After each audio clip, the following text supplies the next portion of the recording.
He was about to die and he didn't even know it. In exactly 24 hours, El Chapo's favorite cousin would be lying in a pool of blood on a dusty Mexican road, his convoy shredded by bullets, his final breaths escaping as federal forces closed in. This wasn't supposed to happen. Not to him, not to family, not to someone who carried the most dangerous secret in the Sinaloa cartel, El Chapo's complete trust. His name was Armando Lopez Nunez, but the streets knew him as LR, the ghost who moved billions in drugs without making a sound, the shadow operator who kept El Chapo's empire running while staying completely invisible. He wasn't flashy. He didn't pose with gold guns or throw parties. He was the quiet engineer behind the machine, and that's exactly what kept him alive until it didn't. What you're about to witness isn't another cartel story about power and glory. This is the hour-by-hour breakdown of a man's final day on Earth.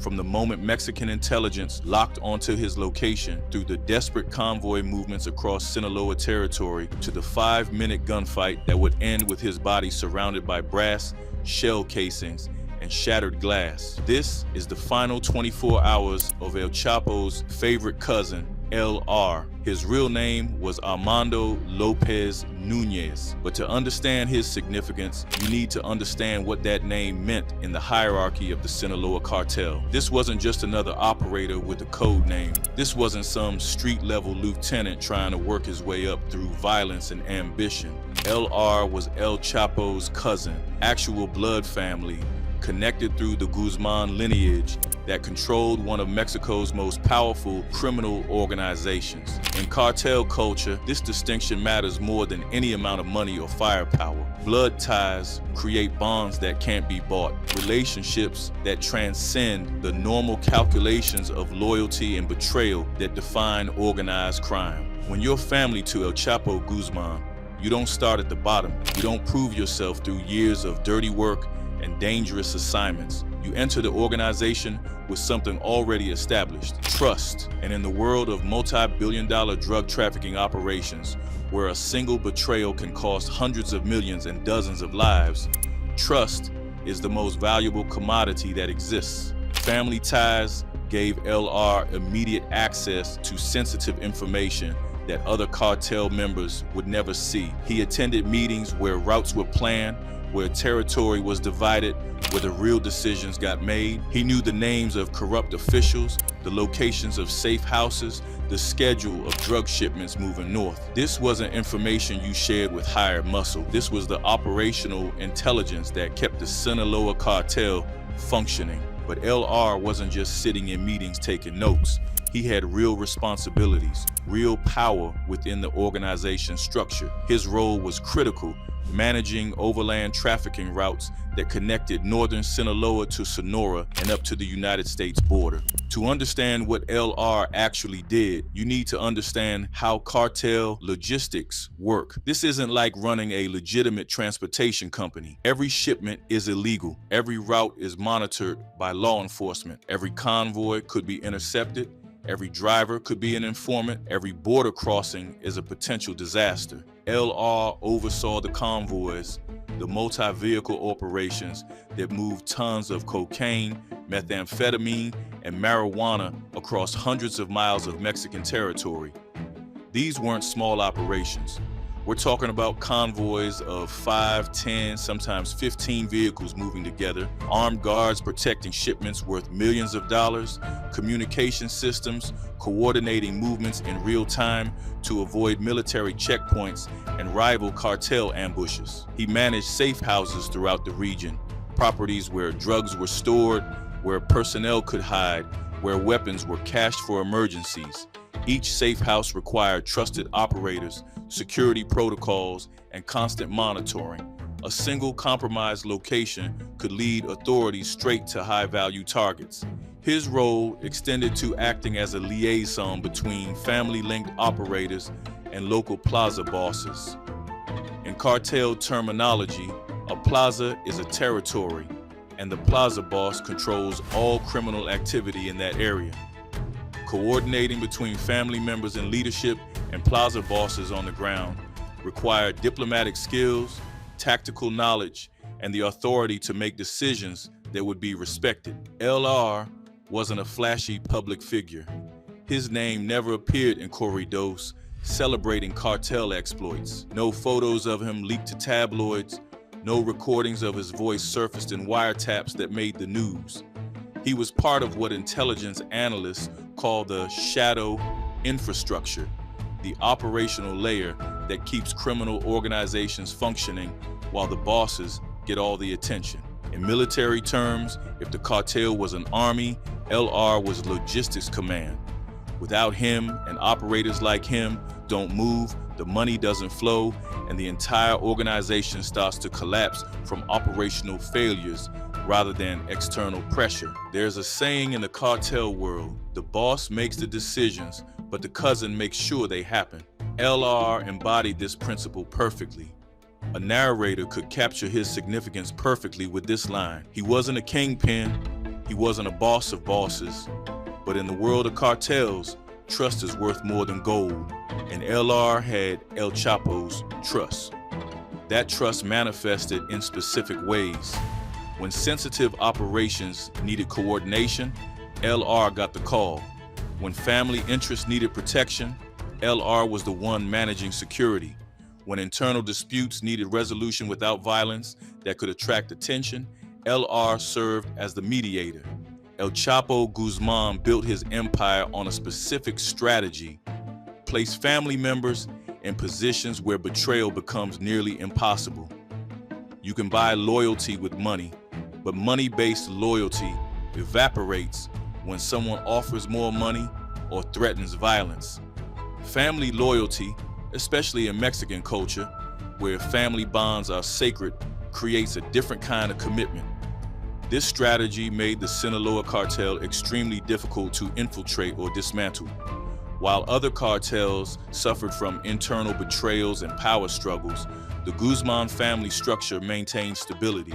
Cousins, brothers, nephews, they formed an inner circle that law enforcement couldn't penetrate with informants or wiretaps. LR represented this strategy at its most effective. He operated in the spaces between major decisions and street-level execution, ensuring that El Chapo's vision became reality across hundreds of miles of cartel-controlled territory. To understand LR's final 24 hours, you need to understand the landscape of Mexico's war in 2009 and 2010.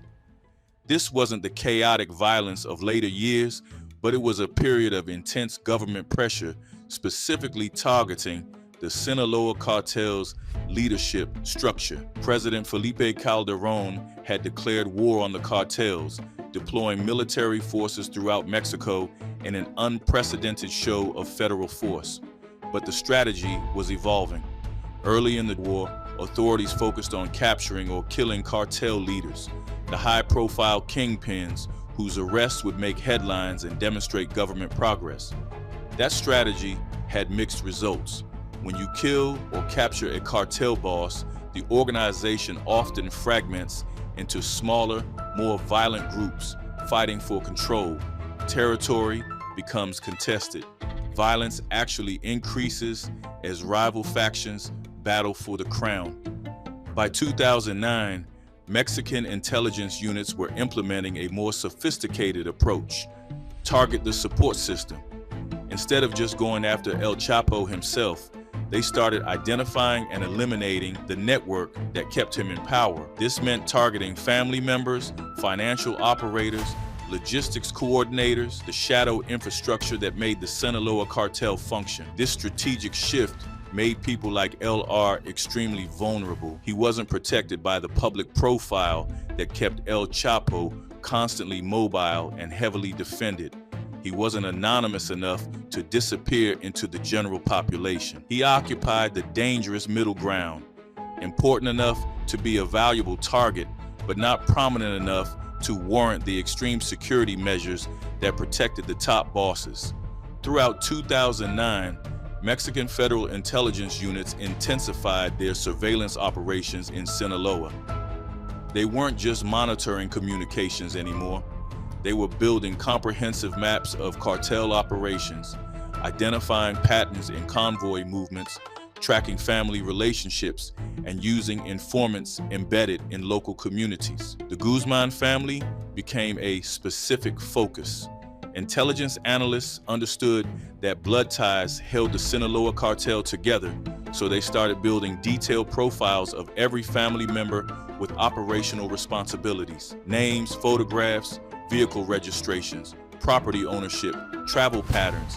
Everything was documented, analyzed, and shared between federal police, military intelligence, and DEA liaisons. LR's name appeared on these lists. His connection to El Chapo was known.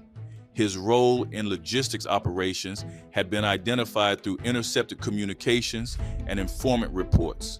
Federal units began specifically monitoring for any indication of his location or movements. The region around Culiacan became particularly hot. Raids increased in frequency. Military checkpoints appeared on roads that had previously been safe for cartel operations. Informants were arrested, interrogated, and sometimes flipped to work for authorities. The comfortable operational environment that had allowed the Sinaloa cartel to function openly in their home territory was deteriorating rapidly. By early 2010, the pressure had reached critical levels. El Chapo himself was constantly moving, rarely staying in one location for more than a few days. Other high-ranking family members had gone deep underground, minimizing their movements and communications. But operations still needed to continue, still needed to move. Territories still needed management, and someone had to coordinate these activities. That someone was operators like LR. Family members trusted enough to handle sensitive operations, but exposed enough to be caught in the intelligence net that federal forces were tightening around the Sinaloa cartel. A narrator could capture this moment perfectly. By early 2010, authorities weren't just targeting cartel leaders, they were targeting anyone carrying the Guzman last name. The day began, like many others for LR, with careful preparation for a dangerous mission. He was organizing a convoy movement, multiple vehicles that would transport either personnel or cargo through rural areas outside Culiacan. In cartel logistics, these operations require extensive planning. Vehicle selection matters. You need enough trucks to carry cargo and personnel, but not so many that you attract attention. Each vehicle needs to be mechanically sound. A breakdown in hostile territory can be fatal. Armored vehicles provide protection, but also signal to authorities and rivals that you're moving something valuable. Personnel selection is equally critical. Who drives each vehicle? Who provides security? Who serves as lookouts? Each person represents a potential security vulnerability. One informant in your convoy means the entire operation is compromised. Communication systems must be established. How do vehicles coordinate? What happens if the convoy gets separated? What are the rally points if things go wrong?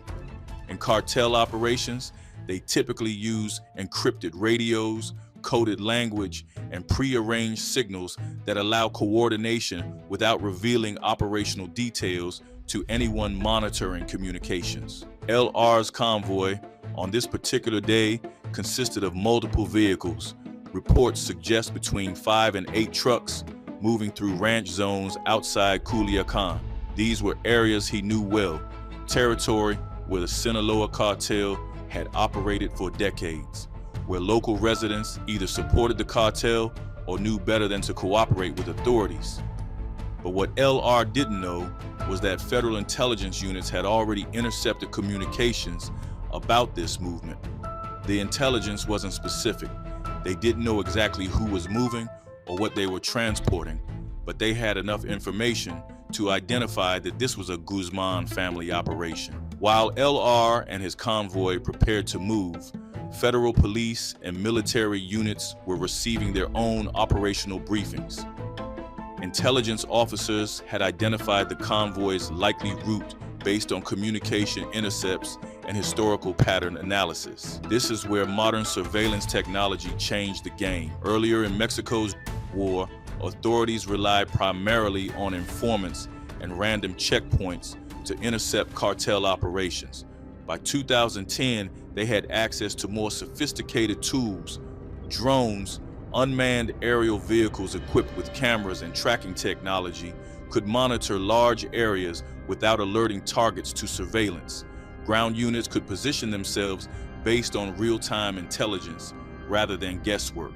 Intercepted radio communications gave authorities minutes-to-minutes updates on convoy movements. Federal units began positioning themselves along the route they believed the convoy would take. This wasn't a random checkpoint, this was a planned interception based on specific intelligence. They identified choke points where vehicles would be forced to slow down, areas where escape routes were limited, positions where they could establish tactical advantage. The military units involved weren't regular troops. These were special operations personnel trained specifically for high-risk cartel interdictions. They understood they weren't stopping a civilian vehicle for a traffic violation. They were engaging with trained, heavily armed sicarios who would likely fight rather than surrender. Surveillance operators confirmed the convoy's movement. Armored vehicles associated with cartel transport were identified. The number of vehicles matched intelligence estimates. Federal command authorized the interception operation.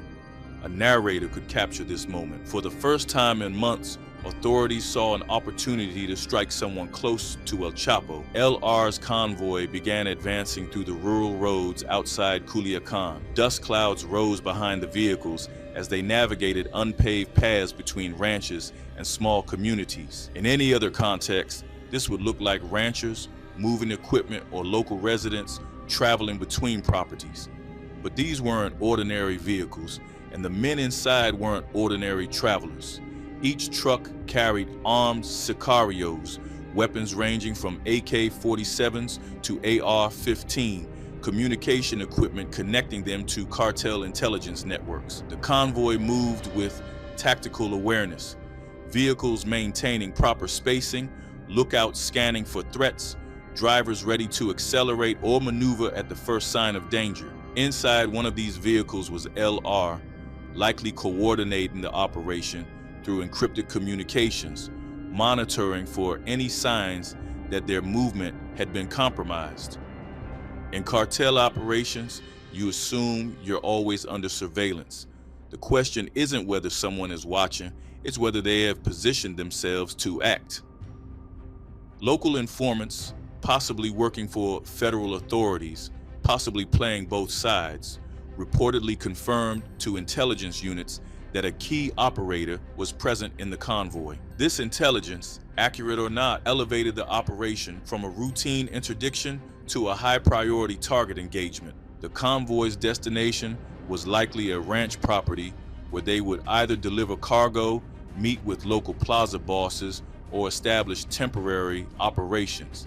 These rural compounds served as the Sinaloa cartel's operational backbone, isolated enough to avoid casual detection, fortified enough to resist quick raids, and supported by local populations that provided early warning of approaching threats. But this time, the early warning system failed, or perhaps it worked, but too late to matter. Federal units established what appeared to be a checkpoint formation across the route the convoy was taking. This is a tactical technique designed to force vehicles to stop without immediately revealing hostile intent. To a civilian driver, it looks like a routine military checkpoint.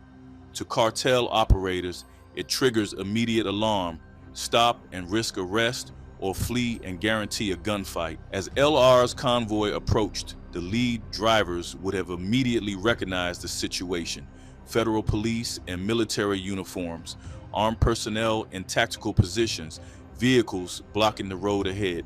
There's no mistaking this for anything other than a planned interception. Radio communications inside the convoy would have erupted with rapid-fire assessments. Is it real or a cartel ambush disguised as federal forces? Are there escape routes? Can we fight through, or should we run? Who's in command, and what are the orders? The convoy didn't stop. Whether this was LR's decision or the driver's instinct doesn't matter. The outcome was determined the moment the lead vehicle tried to maneuver around the checkpoint. A narrator captures this perfectly. The moment the convoy ignored the stop order, the countdown began. Federal units had established their positions expecting exactly this response. You don't set up an interdiction operation against cartel convoys without preparing for violence. The question was never if they would fight, only how quickly and how violently. According to official reports, and official reports in Mexico's drug should always be read carefully, gunmen from the convoy opened fire first. Federal forces responded immediately. The truth, as always in these confrontations, probably lies somewhere in the complexity of split-second decisions made by heavily armed men facing each other across a Mexican highway. What followed was intense, brutal, and decisive. The sound of automatic weapons fire shattered the rural quiet. AR-15, AK-47, and heavier caliber weapons erupted simultaneously. Cartel sicarios fired from moving vehicles, trying to break through the federal line. Military operators returned fire with disciplined volleys designed to stop the vehicles and neutralize threats. This wasn't a Hollywood shootout with dramatic individual heroics. This was industrial violence, overlapping fields of fire, overwhelming firepower, tactical training versus desperate courage. The federal units had superior positioning, better equipment, and the tactical advantage of choosing when and where to engage. LR's convoy never had a chance. Vehicles ground to a halt as tires were shot out, engines destroyed by concentrated fire, drivers killed or wounded. Sicarios who tried to flee on foot were cut down before they could reach cover. The few who attempted to continue fighting from defensive positions were overwhelmed by superior numbers and firepower. The entire engagement probably lasted less than 5 minutes. In cartel conflicts, gunfights are rarely prolonged. Either you break through quickly or you die trying. LR was hit during the exchange. Whether he died instantly or in the minutes afterward, surrounded by the screaming of wounded men and the acrid smell of gunpowder, the reports don't specify. What matters is the outcome. Armando Lopez Nunez, El Chapo's trusted cousin, the shadow operator who kept the Sinaloa cartel's logistics functioning smoothly, was dead on a dusty Sinaloa road. A narrator delivers the final assessment. He didn't die in a betrayal. He didn't die in an ambush by rival. He died in a direct clash with the state, a battle he could not escape. The visual aftermath of cartel gunfights tells its own story. Bullet-riddled vehicles with shattered windows and perforated metal, shell casings scattered across the road by the hundreds, blood pooling in the dirt, weapons lying where they fell. AK-47s, AR-15, pistols, ammunition magazines. Federal forces secured the scene, establishing a perimeter while forensics teams processed what had become a crime scene. Bodies were photographed, documented, and prepared for transport. Weapons were cataloged. Each one would be traced, analyzed for ballistics matches to other crimes, and entered into law enforcement databases. LR's identity was confirmed through fingerprints and internal documentation found on his body. In the immediate aftermath, federal authorities may not have fully understood the significance of who they'd killed. He wasn't a household name like El Chapo. He wasn't on the most wanted lists that generated headlines. He was just another cartel operator killed in another gunfight. But in the hours and days that followed, as intelligence analysts processed the identification, the significance became clear. They hadn't just killed another sicario, they'd eliminated one of El Chapo's most trusted family members, someone with intimate knowledge of the Sinaloa cartel's operational infrastructure. LR's death created immediate problems for the Sinaloa cartel's logistics operations. You can't simply replace someone with his knowledge, trust level, and family connections overnight. He knew routes, contacts, safe houses, operational protocols, information that disappeared with him.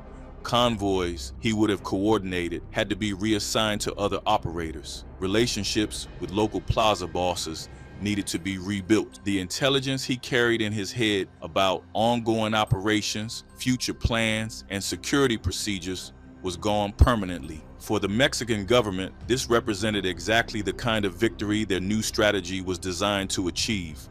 They hadn't caught El Chapo himself, but they'd inflicted real damage to his organization's operational capacity. More importantly, they demonstrated that family connections wouldn't protect you, that anyone connected to the Guzman name was now a legitimate target. Publicly, federal authorities used LR's death as evidence that the government was closing in on El Chapo.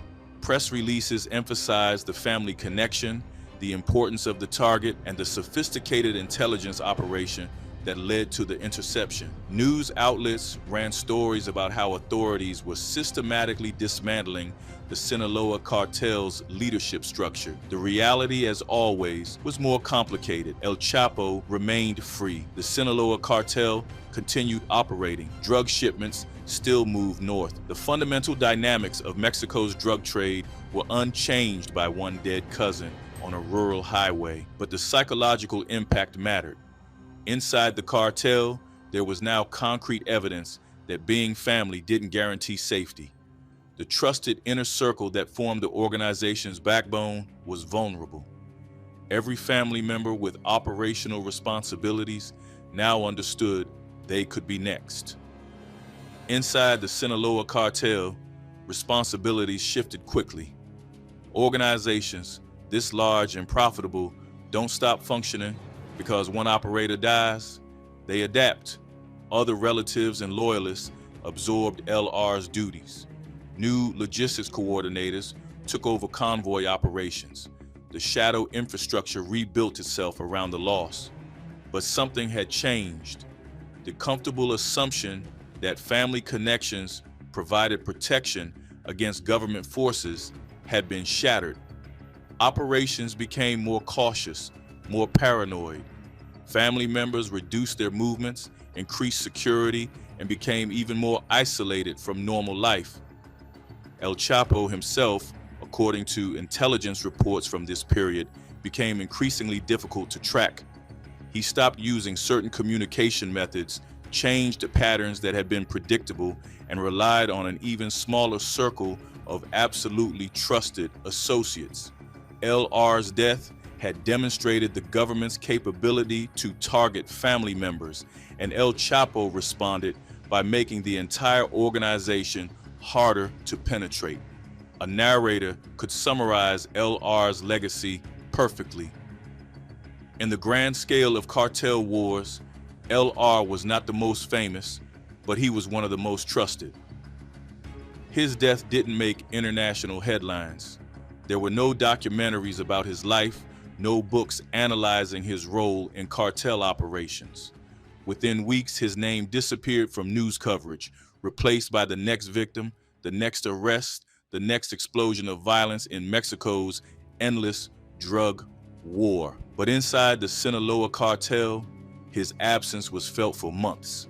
The institutional knowledge he carried, the relationships he built, the operational expertise he developed over years of service, all gone in a 5-minute gunfight on a dusty road. This is the nature of shadow operators and criminal organizations. They're critical while alive, but quickly forgotten in death. They don't get corridors written about their exploits. Their families don't receive public mourning. They simply disappear. Their roles absorbed by whoever comes next. Their names becoming footnotes in the endless history of cartel violence.